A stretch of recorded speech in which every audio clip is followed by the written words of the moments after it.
정미홍 칼럼 오늘부터 시작합니다. 사실은 탄핵 과정에서 준비를 해서 하려고 했는데 좀 너무 바쁜 관계로 시작을 했다가 이제는 본격적인 어떤 대선 국면에서 제가 정미홍 칼럼을 매일은 못하더라도 정기적으로 여러분께 준비를 해서 전달을 해드리려고 합니다. 오늘 그 첫 정미홍 칼럼의 제목은 조금 셉니다. 제가 제목을요, 모사꾼과 간신은 누구인가, 그리고 모반은 심판해야 한다, 이렇게 정했습니다.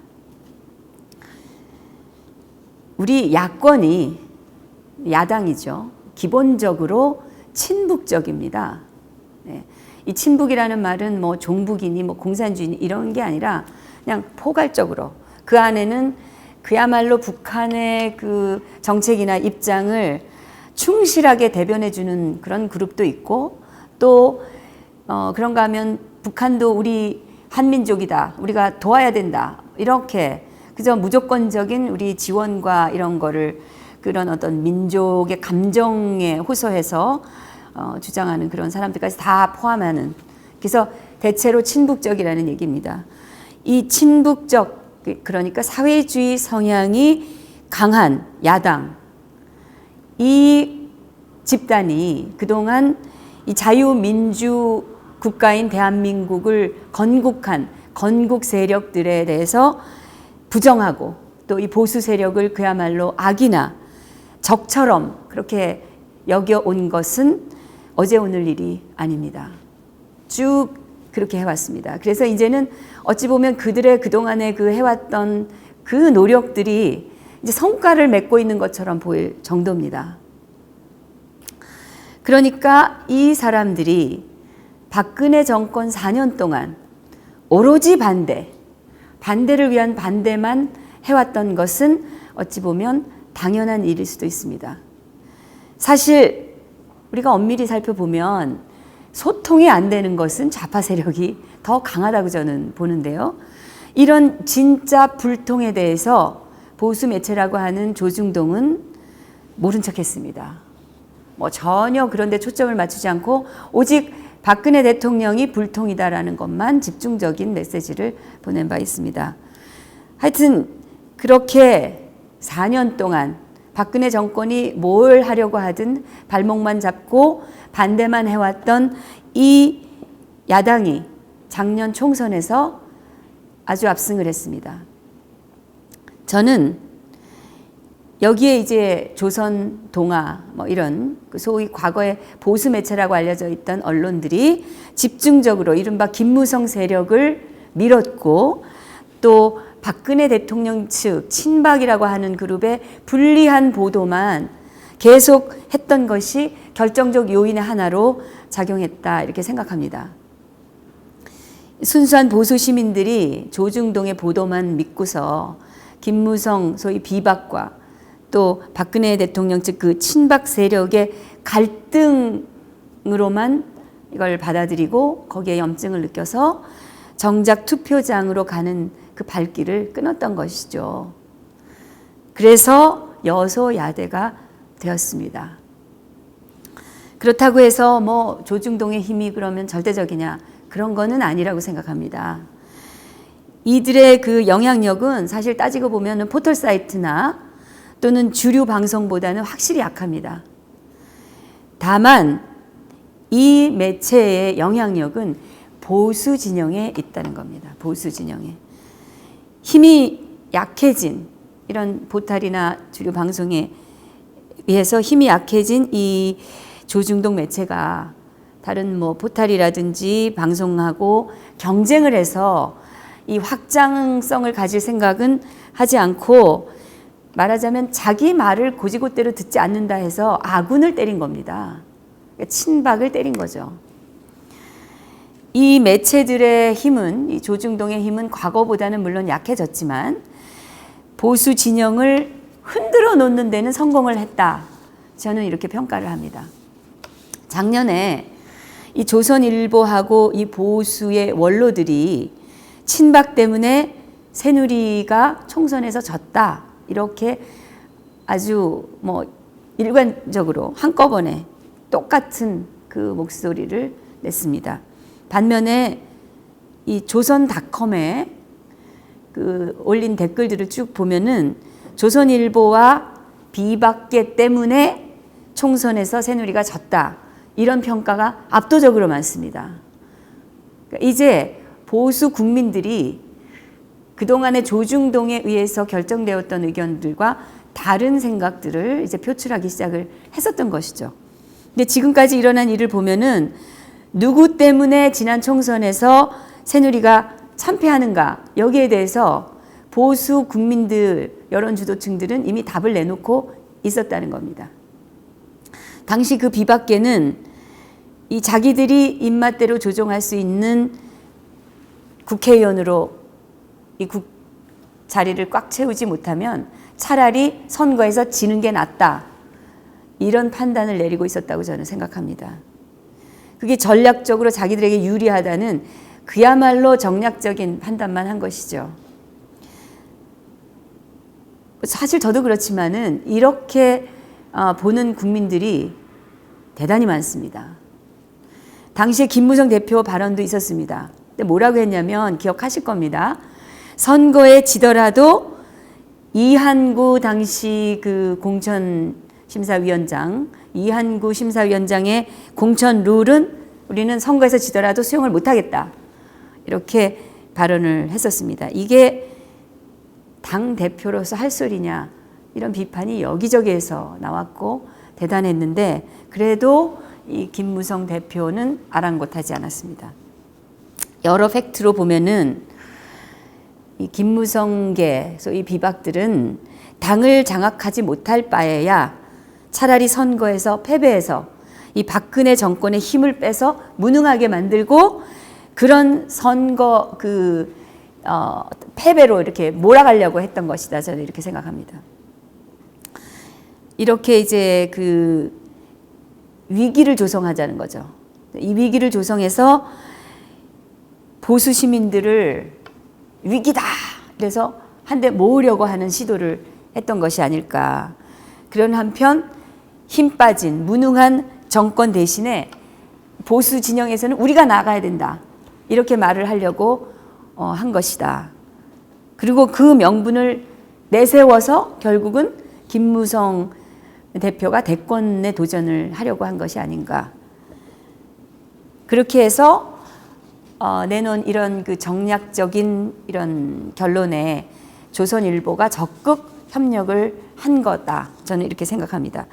비박계는 당을 장악하느냐, 그렇지 못하면 선거를 정말 말아먹느냐, 이런 두 가지 카드를 놓고 만지작거리다가 이거야말로 그냥 전형적인 정치 모사가 아닙니까?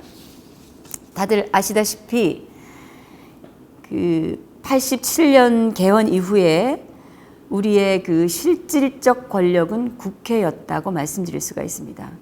우리가 의회주의가 아니었음에도 불구하고 엄연히 상권 분립이 되어 있는 대통령제 국가였는데도 의회가 절대적인 권력을 가지고 점점 그 권력을 키워왔다, 이렇게 말씀드릴 수가 있는데, 국회가 대통령을 몰아낼 수 있도록 해놓고 정작 이 견제와 균형의 원칙은 저버린 그런 거죠. 그러니까 대통령이 국회를 해산하는 그런 것은 없애버린 겁니다.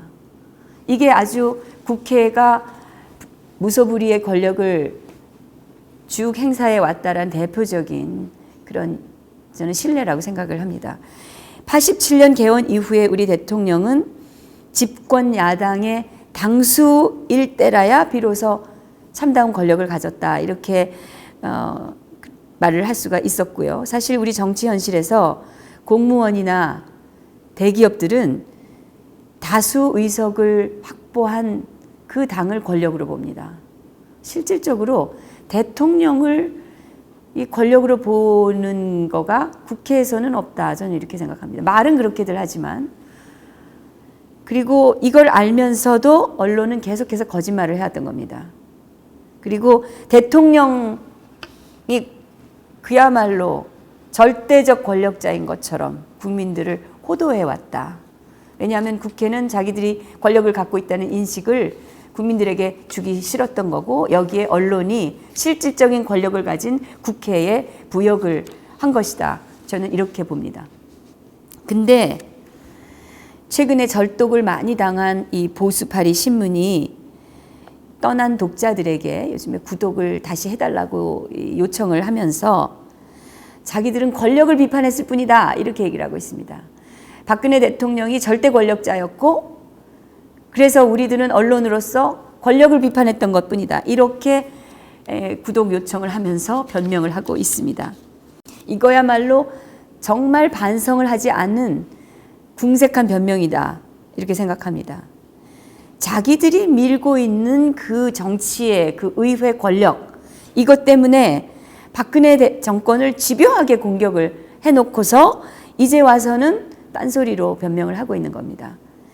여전히 독자들을 바보 취급하고 있는 겁니다. 우리가 얘기하면 그것을 당신들은 받아들여다, 이런 주장 아닙니까 이게? 야당은 기본적으로 미국과 대기업, 삼성과 같은 그런 대기업을 증오하고 보수 세력을 말살해야 된다라고 여기는 그런 스탠스를 계속, 그런 자세를 계속 견지해 왔었는데, 할 수만 있으면 탄핵소추뿐만이 아니라 더한 짓도 할 수 있었다, 저는 이렇게 생각을 합니다. 그러니까 이번 탄핵 사태에서 우리가 너무나 뻔한 거기 때문에 우리가 야당의 역할 이런 걸 갖고 우리가 논하지는 않도록 하겠습니다. 이번 탄핵소추는 저는 실질적으로 김무성, 유승민 이 두 정치인으로 대표되는 그런 일당과 조선일보의 합작이다. 여기에 이제 중앙일보가 또 선봉에 섰긴 했는데, 중앙 그 TV, JTBC 같은 그런 매체들이에요. 결국 이게 지금 합작이 된 겁니다. 근데 김무성, 유승민 씨가 탄핵을 하는데 협조할 뜻이 없었다면은 사실 야당은 생각지도 못할 일입니다, 이거는. 왜냐하면 자기들만의 그 의석수로 가지고는 도저히 통과를 시킬 수 없는 거였으니까요. 근데 실현 가능성이 전혀 없었는데 바로 이 김무성, 유승민이 탄핵에 적극적이니까 이게 웬 떡이냐 하지 않았겠습니까? 도대체 그러면 이 김무성 씨는 누구에게 노란한 것일까? 이 박근혜 대통령을 이 판에 죽여버리자, 이렇게 이 김무성 씨에게 속삭인 사람은 과연 누구였을까요?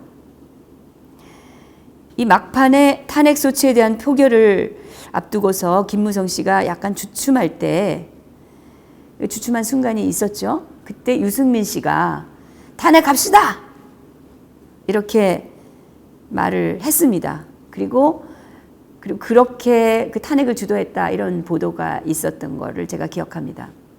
아무튼 그렇게 해서 대통령은 직무가 그때 정지가 됐고, 사실은 이 자체로 해서 뭐 대통령은 그동안에 4년 동안의 그 피나는 노력은 무시되고 명예의 치명상을 입었고, 또 국가적으로도 이거는 정말 망신이었습니다. 왜냐하면 그 당시에 뭐 증거가 나왔다든지 뭐 이게 아니라 그야말로 언론 보도하고 검찰 수사, 그것도 결론도 안 난 그런 거 몇 개의 의혹만 가지고 대통령을 탄핵을 했는데 그냥 불과 며칠 만에 그냥 해치운 거 아닙니까? 이게 얼마나 정말 막말로 쪽팔리는 일이 아니겠느냐. 저는.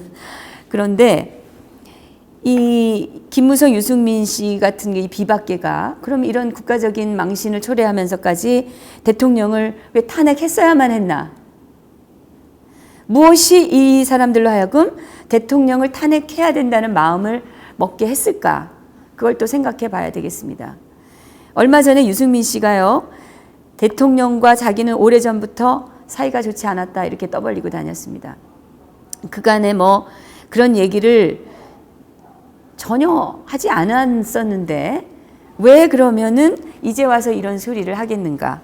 그런 심보로 해서 그동안 어떻게 새누리당에 적을 두고 또 대통령을 만나서 웃음을 띠면서 이 의원 생활을 그럼 할 수 있었는지, 뭐 저 같은 그 성격으로는 전 좀 이해가 안 되는 부분인데, 하여튼 그 어느 나라에서든 정치 정당의 존재 목적은 정권 획득에 있는 게 아닙니까? 그래서 정권을 잡아서 자기들이 믿는 신념과 이념과 정책에 따라 국가를 한번 운영해 보자고 하는 거. 이게 정당의 기본 만들어지는 이유인데요. 그러려면은 당에서든지, 그러려면 어느 당에서든지 국가 지도자를 배출을 해야 됩니다. 그런데 어느 정당이나 그걸 위한 당원 당규가 있습니다. 이 당원 당규의 거의 대부분의 내용에 이런 말이 있습니다. 자기 당에서 배출한 국가 지도자의 정책 추진과 통치에 적극적으로 협조해야 된다. 이런 조항이 반드시 있습니다. 우리는 박근혜 대통령이 오류를 전혀 범하지 않는 신적 존재다.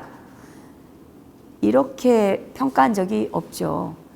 가장 많은 비판을 받았던 그게 정치적 목적이든 또는 감정적이든 상관없이 비판을 받았던 그런 분이었는데, 그렇다고 그래서 박근혜 대통령을 지지하는 사람들이 박근혜 대통령은 비판을 전혀 받아서는 안 되는 존재, 무조건 따라야 하는 존재라고 절대 한 적이 없습니다. 다만 국가 지도자로서 최소한의 자기 정책을 한번 펴볼 수 있도록 힘을 실어줘야 된다는 거죠. 그리고 또 그런 목표를 가지고 국민을 설득해서 대다수 국민들이 한번 해보라 이렇게 선출을 한 거 아니겠습니까? 그러나 그렇게 했습니까? 같은 당에서 배출한 대통령에 대해서 이 비박계는 사실상 사사건건 반대를 하고 정면으로 비판을 하고 돕질 않았습니다. 제가 이 얘기를 하면 또 비박계를 옳다 그르다 이렇게 평가하는 걸로 생각하실지 모르겠는데 전혀 그런 건 아니고요. 제가 그렇게 할 입장도 아닙니다. 그런데 그럼에도 불구하고 상식적인 선에서 몇 마디를 드리자면은 이 자기 당 대통령의 정책에 일단 협조해야 하는 게 저는 정당의 기본 원칙에 맞는 것이다 이렇게 보는 겁니다. 거의 무조건적으로 반대하고 시비만 할 것이 아니라 만약 정말 그렇게 하고 싶다면 그 당을 떠나야죠. 그게 사실 양심적이고 정치인으로서 당당한 것이 아니겠습니까? 근데 왜 떠나지는 않고 우파 대통령을 좌파적 시각으로 비판하는가? 경제민주화니 뭐니 이런 거.